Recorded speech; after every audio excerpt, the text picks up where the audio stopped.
ويسر لي أمري واحلل عقدة من لساني يفقهوا قولي أما بعد فأعوذ بالله من الشيطان الرجيم بسم الله الرحمن الرحيم ألف لام ميم ذلك الكتاب لا ريب فيه هدى للمتقين وقال الله تعالى إنا نحن نزلنا الذكر وإنا له لحافظون وقال النبي صلى الله عليه وسلم القرآن شافع مشفع وما حل مصدق من جعله قاده إلى النار من جعله قاده إلى الجنة ومن جعله خلف ظهره ساقطه إلى النار.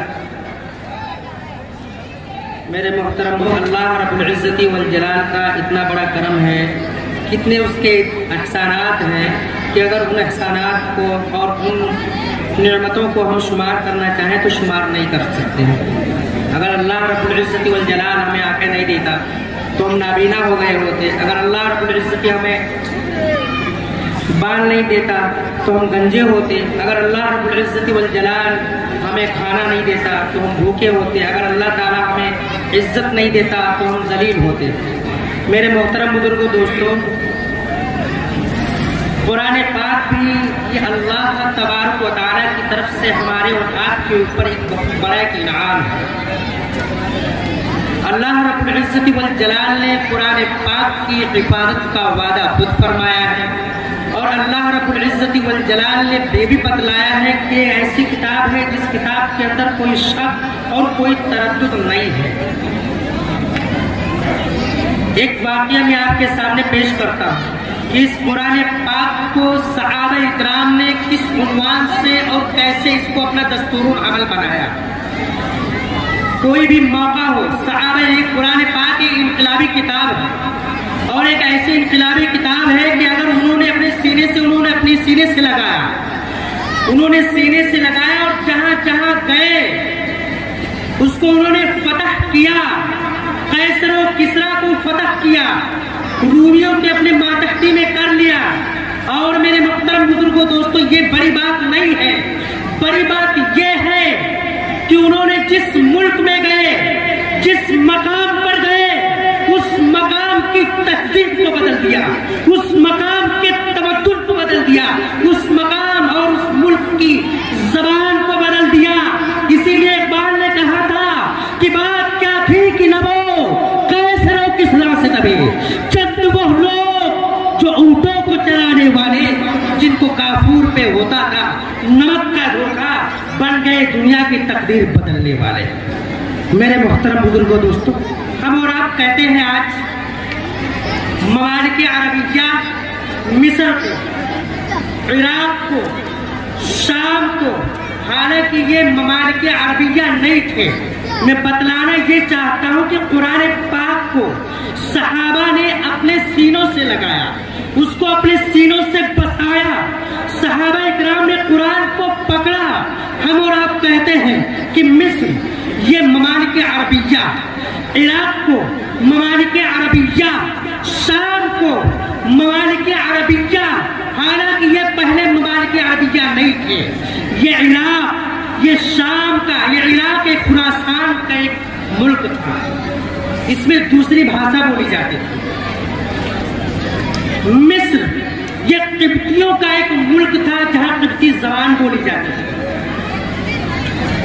یہ شام یہ عیسائیوں کا ایک ملک تھا جہاں رومی زبان بولی جاتی تھی اور نصرانی زبان بولی جاتی تھی. لیکن میرے محترم بزرگوں دوستوں، صحابہ جہاں جہاں گئے وہاں کی تہذیب کو بدل دیا، وہاں کے تمدن کو بدل دیا اور انہوں نے براہ راست صرف اور صرف اپنا دستور العمل کسی چیز کو اگر بنایا تھا تو انہوں نے قرآن پاک کو اپنا دستور العمل بنایا.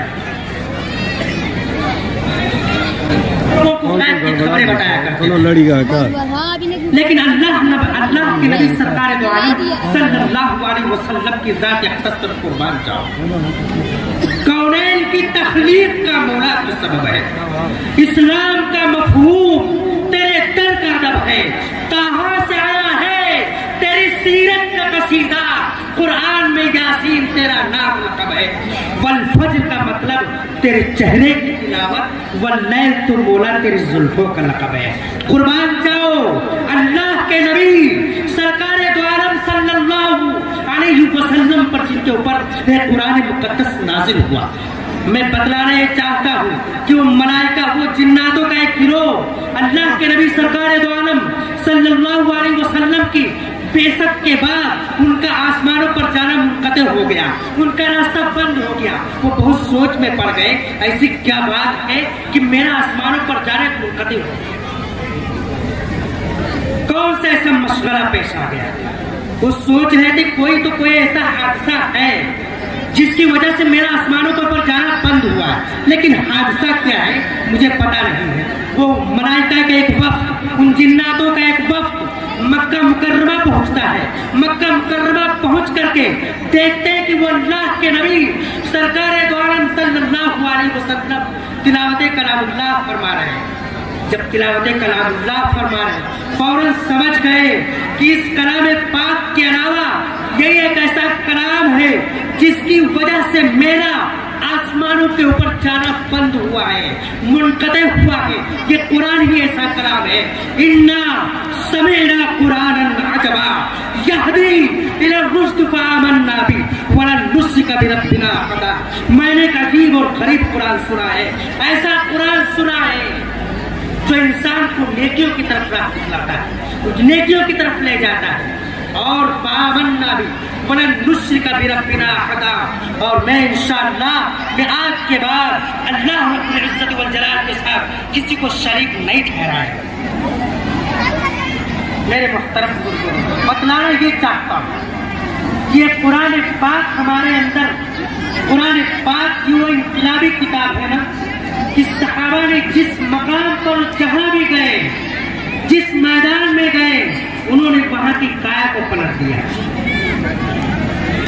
میرے محترم بزرگوں دوستو، قرآن پاک کو لوگوں نے سینوں سے لگایا۔ آج میں کہتا ہوں آپ لوگوں سے کہ آج ہندوؤں کو مسلمانوں سے نفرت، مسلمانوں کو ہندوؤں سے نفرت ہے۔ میں کہتا ہوں باتوں کو آپ بالائے طاق رکھ دیجیے، آپ اپنے اپنے گھروں کو اٹھائیے، گھروں کو اٹھا کر کے دیکھیے، ایک شوہر کو بیوی سے نفرت ہے، ایک بیوی کو شوہر سے نفرت ہے، ایک بھائی کو بھائی سے نفرت ہے، ایک بھائی کو بہن سے نفرت ہے، ماں کو باپ سے نفرت ہے، باپ کو ماں سے نفرت ہے۔ اور میں آپ کو بتلاؤں کہ ایک پارٹنر بزنس مین ساتھ میں مل کر بزنس کرتے ہیں، ایک پارٹنر کو اپنے بزنس مین پارٹنر سے نفرت ہے۔ نفرتیں تو ہمارے گھروں کے اندر سے نکلتی ہیں۔ میرے محترم بزرگوں دوستوں، ایک چھوٹا سا واقعہ آپ کے سامنے پیش کرتا ہوں۔ آج مولانا قاری طیب صاحب رحمۃ اللہ علیہ نے اپنے مواعظ کے اندر لکھا، انہوں نے لکھا اور بڑے اچھے انداز میں لکھا۔ وہ کہتے ہیں کہ غزوہ بدر کا معرکہ ہے، کچھ صحابی اور کچھ مجاہدین، کچھ اس کے اندر ایسے لوگ ہوتے ہیں جو مجاہدین کی مرہم پٹی کرنے کے لیے چلتے رہتے ہیں۔ وہ مرہم پٹی کر رہے تھے، ایک صحابی کے پاس پہنچی جو ان کو پیاس لگی ہوئی تھی۔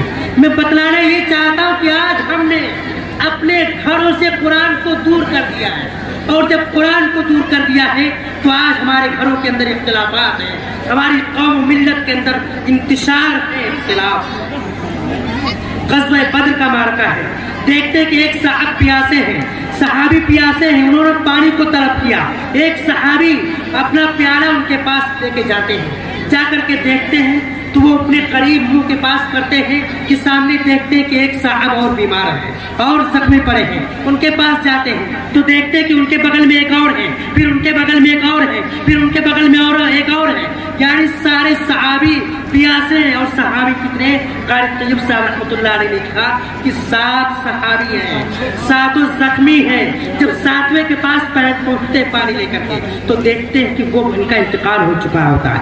بتلانا یہ چاہتا ہوں کہ انہوں نے موت کے فندے میں اپنی جان کو دینا تو گوارا کیا، لیکن اپنے بھائی کی اتنی الفت و محبت تھی کہ اس کو اب گوارا نہیں کیا کہ میرا بھائی پیاسا رہے۔ وہ 7ویں کے پاس لے کے جاتے ہیں، اس کا انتقال ہو چکا ہوتا، پھر 6 کے پاس پانی لے کے آتے ہیں، ان کا بھی دم نکل چکا ہوتا ہے، پھر 5ویں کے پاس آتے ہیں، یعنی قریب سب کے پاس گئے، سب کا دم نکل چکا ہوتا ہے۔ یہ وہ صحابہ کرام ہیں۔ میرے محترم بزرگوں دوستوں، جنہوں نے اپنے بھائی کے لیے اپنے لیے موت کو پسند کیا، لیکن اپنے بھائی کے لیے یہ نہیں پسند کیا کہ وہ پیاسا رہ جائے۔ میرے مسلمان بھائیوں، اپنے اندر بھی قرآن پاک کو ترک مت کرو، اپنے قرآن پاک کو اپنے سینے سے لگاؤ، قرآن پاک کو اپنے گھروں کے اندر تعلیم کے طور پہ استعمال کیا کرو۔ صاحب قرآن و بے ذوق طلب العجب ثم العجب ثم العجب، از تلاوت برد حق دارت کتاب تو ازو کامے کی می خواہی بیاب، اے کی می داری کتابش در بغل تیز تر نہپا بمیدان عمل۔ میرے محترم بزرگوں دوستوں، وہ صحابہ کرام تھے، قرآن پاک کو سینے سے لگایا۔ آج ہم نے قرآن پاک کو ترک کر دیا ہے۔ آج بھی اگر ہم قرآن پاک کو اپنے سینے سے لگائے نا تو آج بھی ہمیں راہ دکھلا، اللہ کی راہ بھی ایک کھلی، آثار النساء سب قائم ہے، اللہ کے بندوں نے لیکن اس راہ پہ چلنا چھوڑ دیا۔ میرے محترم بزرگوں دوستوں، راہ خود بڑھ کے بتاتی ہے نشان منزل، راہ خود بڑھ کے بتاتی ہے نشان منزل۔ چلنے والا بھی تو ہو، گردش ایام کے ساتھ کوئی ہو تو ایسا جو آگے قدم بڑھانے والا ہو، قدم چوم لیتی ہے خود بڑھ کے منزل۔ مسافر اگر اپنی منزل نہ ہارے، میرے محترم بزرگوں دوستوں، ہم سب لوگ اس بات کی تحقیق کریں کہ انشاءاللہ ثم انشاءاللہ قرآن پاک کی تعلیم کو ہم عام کریں گے۔ یا الہی روز شب توفیق ایسا دے مجھے، یا الہی روز شب توفیق ایسا دے مجھے، حب سنت یا الہی حب قرآن دے مجھے، خوف اپنا ظاہر و باطن میں ایک ساتھ دے مجھے، نعمت دارین آنی نور ایمان دے مجھے، کام میرا زندگی بھر خدمت قرآن ہو، فہم قرآن دے الہا نور عرفان دے مجھے۔